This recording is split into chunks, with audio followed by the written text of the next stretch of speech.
जरूरी सूचना यह डॉक्यूमेंट्री लेखक खालिद अनीस अंसारी के लेख India's scheduled caste list must be religion neutral, Muslims Christians are also Dalit पर आधारित है, जो द प्रिंट में प्रकाशित हुआ था। यह लेख मूलतः अंग्रेजी में था, जिसका अनुवाद श्री अब्दुल्लाह मंसूर ने किया है। खालिद अनीस अंसारी अजीम प्रेमजी यूनिवर्सिटी में सोशियोलॉजी के एसोसिएट प्रोफेसर हैं।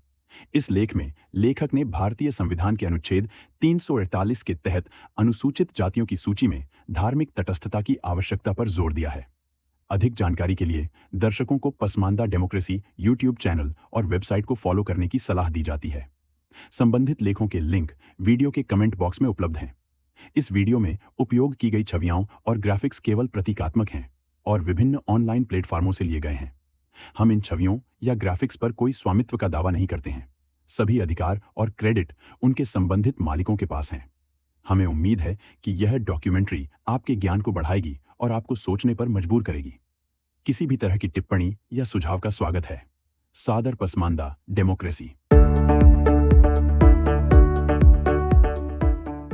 पसमानदा शब्द का प्रयोग पिछड़े, दलित और आदिवासी मुसलमानों के लिए किया जाता है। इसे हम बहुजन शब्द के पर्यायवाची के रूप में देख सकते हैं। अन्य पिछड़ा वर्ग, ओबीसी, अनुसूचित जनजाति, एसटी और आर्थिक रूप से कमजोर वर्ग श्रेणियां, ईडब्ल्यूएस, धर्म तटस्थ हैं, अर्थात इनमें किसी भी धर्म के समूह, जातियां, जिनमें मुस्लिम जातियां भी शामिल हैं, शामिल हो सकती हैं। लेकिन अनुसूचित जाति श्रेणी में ऐसा नहीं है। अनुसूचित जाति श्रेणी से मुस्लिम दलितों और सिख दलितों को बाहर किया गया है। भारतीय संविधान के अनुच्छेद 341 में राष्ट्रपति को यह अधिकार दिया गया है कि वह विभिन्न जातियों और कबीलों के नाम एक विशेष सूची में शामिल कर सकती हैं।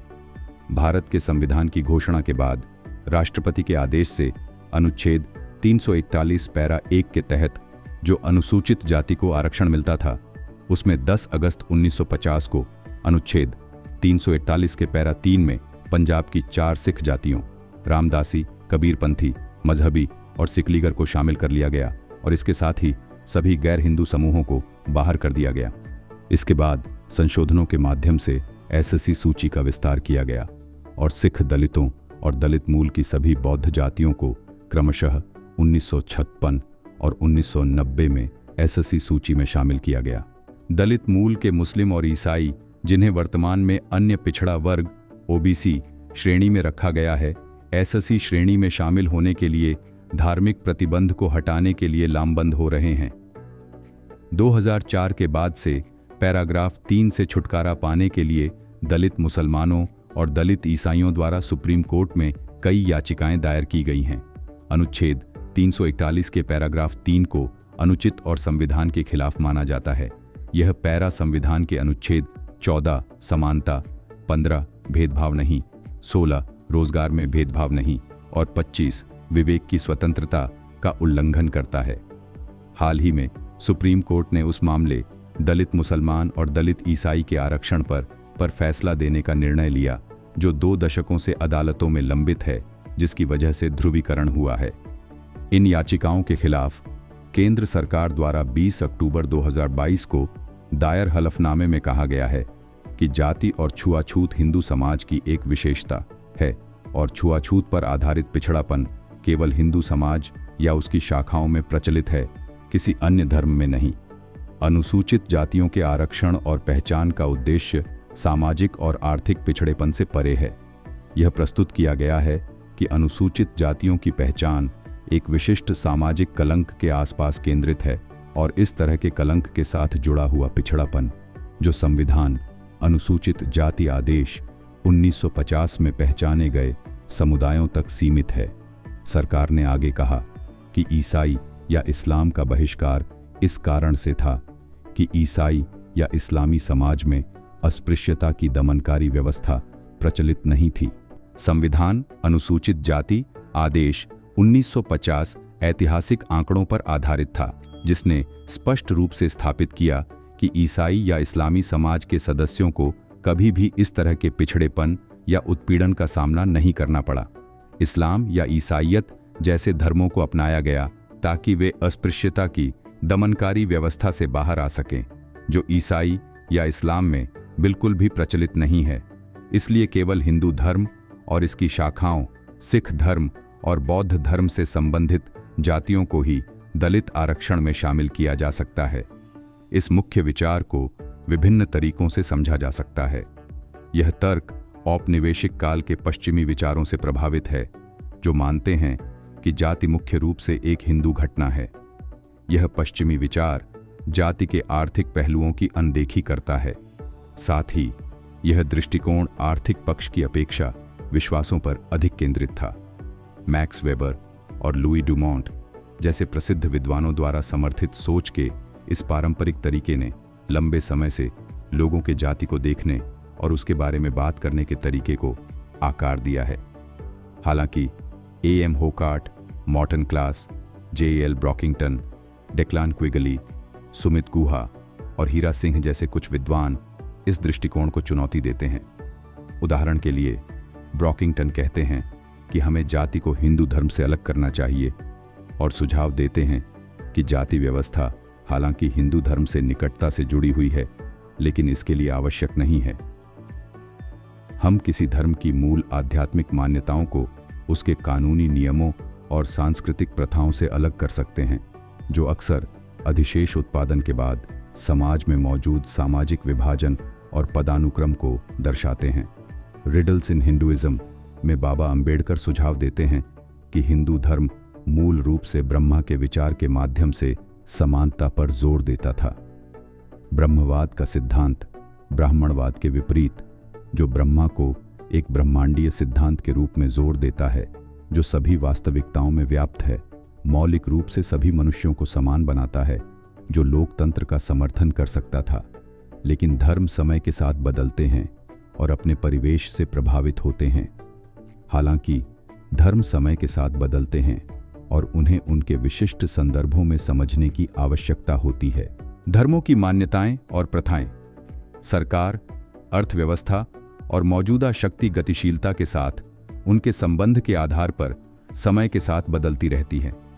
यह कहना कि कोई भी धर्म, जैसे कि हिंदू धर्म, स्वाभाविक रूप से असमान है या इस्लाम ईसाई धर्म स्वाभाविक रूप से समान है, इतिहास हमें जो दिखाता है उसके बिल्कुल विपरीत है और सामाजिक नीतियां बनाने के लिए यह विचार अच्छा आधार नहीं है।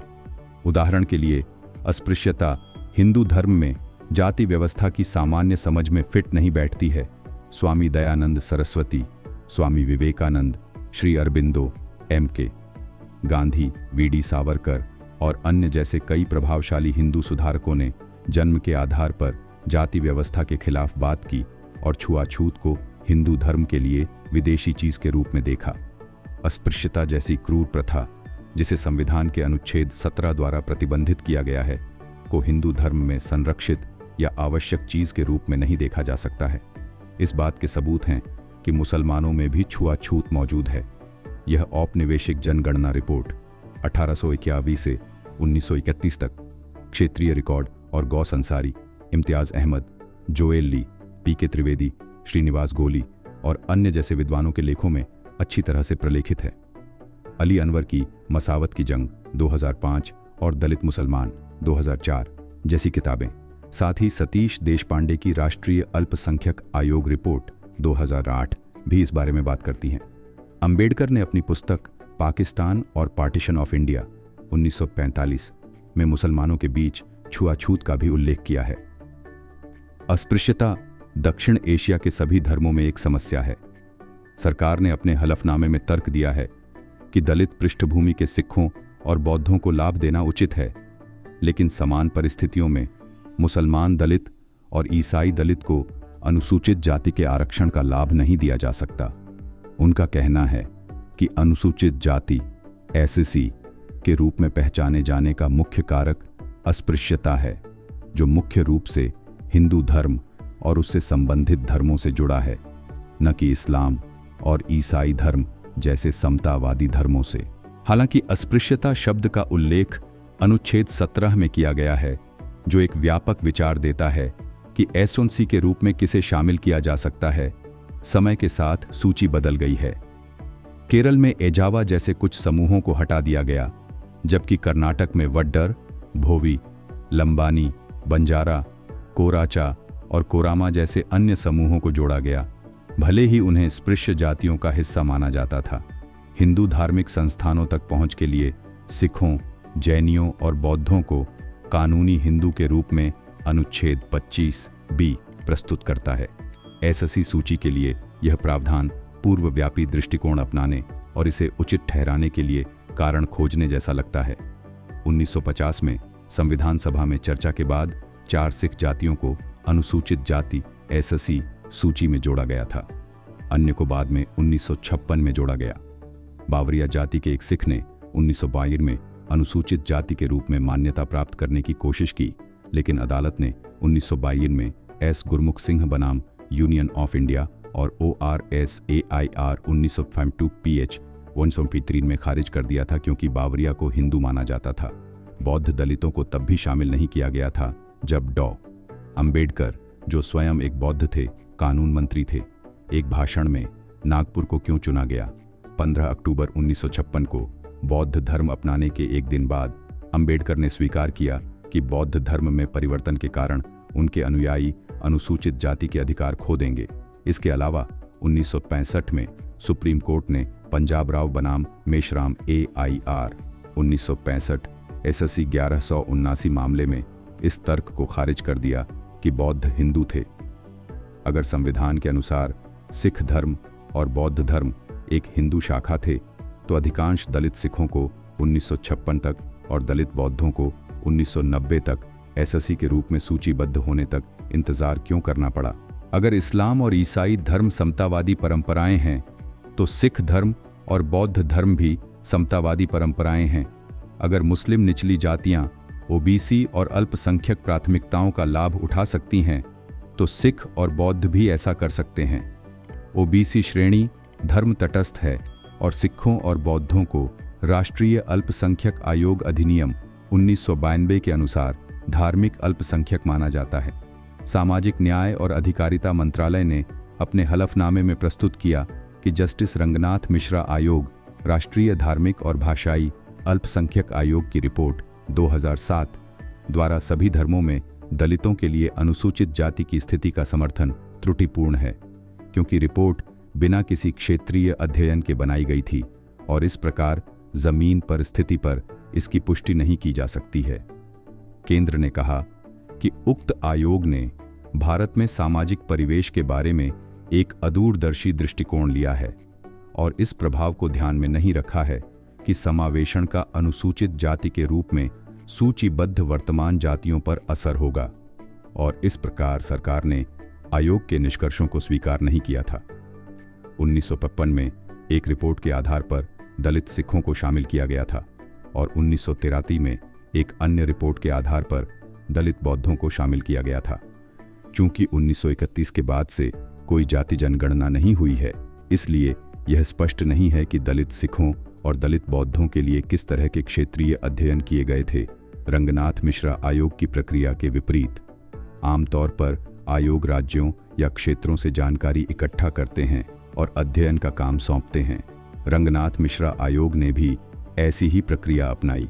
जैसा कि हम जानते हैं, दलित सिखों को प्रथम पिछड़ा वर्ग काका कालेलकर आयोग 1955 की रिपोर्ट की सिफारिश पर सूची में शामिल किया गया था, जबकि दलित बौद्धों को अल्पसंख्यकों की रिपोर्ट गोपाल सिंह 1983 के आधार पर शामिल किया गया था। चूंकि 1931 के बाद जाति जनगणना बंद कर दी गई थी, इसलिए कोई यह पूछ सकता है कि दलित सिखों और दलित बौद्धों के लिए गंभीरता परीक्षण पास करने के लिए इन निकायों द्वारा कौन से क्षेत्रीय अध्ययन आयोजित किए गए थे, जो प्रक्रियात्मक रूप से रंगनाथ मिश्रा आयोग की रिपोर्ट से अलग हैं। ज्यादातर आयोग राज्यों या क्षेत्रों से जानकारी इकट्ठा करते हैं, मौजूदा ज्ञान का उपयोग करते हैं, विशेषज्ञों से बात करते हैं, विस्तृत प्रश्नावली, मौजूदा सामाजिक वैज्ञानिक ज्ञान, कार्यशालाओं, कार्यकर्ताओं, नागरिक समाज संस्थानों और विभिन्न हितधारकों के साथ बातचीत आदि के लिए राज्यों या केंद्र शासित प्रदेशों की प्रतिक्रियाओं पर निर्भर करते हैं। रंगनाथ मिश्रा आयोग ने इसी पद्धति का पालन किया और यह कोई अपवाद नहीं है। अपने पूरे इतिहास में अस्पृश्यता से प्रभावित समूहों ने अपने जीवन को बेहतर बनाने और कलंक से उबरने के लिए ऐतिहासिक रूप से उन सभी साधनों का उपयोग किया है जो उनके लिए उपलब्ध थे, जैसे धर्म परिवर्तन करना, संस्कृतिकरण करना, सार्वजनिक नीतियों पर जोर देना, शिक्षा प्राप्त करना और अपनी मतदान शक्ति का उपयोग करना। कभी कभी ये प्रयास काम करते हैं, लेकिन अक्सर नहीं। जब लोग इस्लाम या ईसाई धर्म अथवा सिख या बौद्ध धर्म जैसे अधिक समान माने जाने वाले धर्मों में परिवर्तित होते हैं, तो अक्सर यह कहा जाता है कि वे जाति को पीछे छोड़ देते हैं, लेकिन हकीकत अक्सर अलग होती है। दलित मुस्लिम जातियां जैसे गढेरी, गधा पालने वाले, भंगी, मैला ढोने वाले, हलालखोर, सफाई करने वाले, लाल बेगी, मैला ढोने वाले, भटियारा, सराय की देखभाल करने वाले, गोरखंड, कब्र खोदने वाले, बक्खो, जिप्सी, नट, कलाबाज जैसी अन्य जातियां अभी भी छुआछूत से उत्पन्न होने वाली अत्यधिक अक्षमताओं से संघर्ष का सामना कर रही हैं। इनमें से कई जातियां भी हिंदू धर्म का पालन करती हैं और एसएससी सूची में हैं, लेकिन समान रूप से स्थित मुस्लिम के साथ नहीं हैं। मस्जिदों, कब्रिस्तानों, मदरसों, सामुदायिक संगठनों और व्यापक नागरिक समाज जैसे धार्मिक सामुदायिक स्थानों में उनकी जातियों से जुड़े कलंक के कारण भेदभाव के दस्तावेजी सबूत हैं। धर्मांतरण के बाद भी दलितपन आपके साथ रहता है। धर्म परिवर्तन करने पर भी दलित होने का कलंक लगा रहता है। इसके अतिरिक्त अस्पृश्यता का अनुभव करने और इसके कारण क्षतिपूर्ति सहायता प्राप्त करने अर्थात आरक्षण पाने में के बीच एक आनुपातिक संबंध है। चूंकि एसएससी सूची किसी की आर्थिक स्थिति पर विचार नहीं करती है, इस सूची में कोई क्रीमी लेयर नहीं है। कई परिवार जिन्होंने प्रगति देखी है और शहर की नौकरियों में चले गए हैं, उन्हें अपनी जाति के कारण उतना कलंक का सामना नहीं करना पड़ता है जितना उन्हें पहले करना पड़ता था। हिंदू, सिख, बौद्ध दलितों और मुस्लिम या ईसाई दलितों के बीच वर्गीकरण का समर्थन करने वाले हलफनामे में सबसे दिलचस्प तर्क उनकी आस्था परंपराओं की भौगोलिक उत्पत्ति है। केंद्र का दावा है कि वर्तमान भारतीय नागरिकों और विदेशियों के बीच वर्गीकरण का मामला है, जिसे किसी भी मायने में संदेह नहीं किया जा सकता है। यह अच्छी तरह से स्थापित है कि अनुच्छेद 14 वर्ग विधान से इनकार करता है, लेकिन वर्गीकरण को मना नहीं करता है। लेकिन इतिहास में पीछे मुड़कर देखें तो भारत आने वाले अधिकांश लोग जैसे हड़प्पावासी, आर्य, सीथियन, हूण, अरब, फारसी और अन्य अप्रवासी थे। इसलिए भूमि के मूल निवासी होने के उनके दावे वैध नहीं हैं। संविधान के अनुसार नागरिकों को इस आधार पर भेदभाव का सामना नहीं करना चाहिए कि उनका धर्म कहाँ से आया है, या भले ही वे नास्तिक हों या किसी संगठित धर्म का पालन नहीं करते हों। दलित मुसलमानों या ईसाइयों को, जो वैध नागरिक हैं, सरकारी दस्तावेज में विदेशी कहना असामान्य है और बंद सोच को दर्शाता है। इससे वैचारिक अलगाव की बू आती है। अगर कोई धर्मांतरण पर अदालती फैसलों को पढ़ता है तो ऐसा प्रतीत होता है कि इन मुद्दों को कानून या तथ्य के प्रश्न के रूप में लेकर संघर्ष किया जा रहा है। मोहम्मद सादिक बनाम दरबारा सिंह गुरु 2015 की सिविल अपील में, जहां एक मुस्लिम ने सिख धर्म अपना लिया था और एसएससी अधिकारों का दावा किया था, सुप्रीम कोर्ट ने कहा, यह स्थापित कानून है कि कोई व्यक्ति अपना धर्म और आस्था बदल सकता है, लेकिन अपनी जाति नहीं जिससे वह संबंधित है, क्योंकि जाति का संबंध जन्म से होता है। लेकिन जब इस्लाम या ईसाई धर्म अपनाने के मामलों की बात आती है तो अदालत इसे अलग तरीके से देखती है। यह ग्रहण के सिद्धांत के बारे में बात करती है, जिसमें सुझाव दिया गया है कि इस्लाम या ईसाई धर्म में परिवर्तित होने पर जाति खो जाती है, लेकिन अगर कोई हिंदू धर्म में वापस आता है तो चमत्कारिक रूप से जाति वापस आ जाती है। चीजों को परिभाषित करने का यह तरीका दलितों को इस्लाम या ईसाई धर्म में परिवर्तित होने पर उनके एसएससी अधिकारों को खोने का जोखिम देता है, जो उनके धर्म को चुनने की स्वतंत्रता को चुनौती देता है। हलफनामे में दलित मुसलमानों या ईसाइयों के धर्मांतरण के लंबे इतिहास के कारण उनकी पहचान करने की समस्या को उठाया गया है, लेकिन यह एक बेतुका तर्क है, क्योंकि दलित मुस्लिम या दलित ईसाई पहले से ही ओबीसी श्रेणी में सूचीबद्ध हैं। एक बार सूचीबद्ध होने के बाद वे एसएससी श्रेणी में जाति प्रमाणन और सत्यापन के लिए उसी प्रक्रिया से गुजरेंगे। मौजूदा एससी समुदाय पर अनुच्छेद 341 का प्रभाव एक रणनीतिक प्रश्न है और इसे उपवर्गीकरण और कोटा विस्तार जैसे उपकरणों द्वारा हल किया जा सकता है। संविधान अनुसूचित जाति आदेश 1950 के बाद से यह सूची लगभग 601 जाति नामों से बढ़कर 1180 से अधिक हो गई है। इसका मतलब है कि मौजूदा कोटा में बदलाव किए बिना आदेश में संशोधन के माध्यम से 1950 के बाद से पिछड़े समुदायों की 500 से अधिक जातियों को संशोधन के माध्यम से अनुसूचित जाति की सूची में जोड़ा गया है। हलफनामे में दिए गए तर्क हमें इस बात पर सहमत नहीं करते हैं कि दलित मुसलमानों या दलित ईसाइयों को दलित सिखों या दलित बौद्धों के समान लाभों से क्यों वंचित किया जाना चाहिए।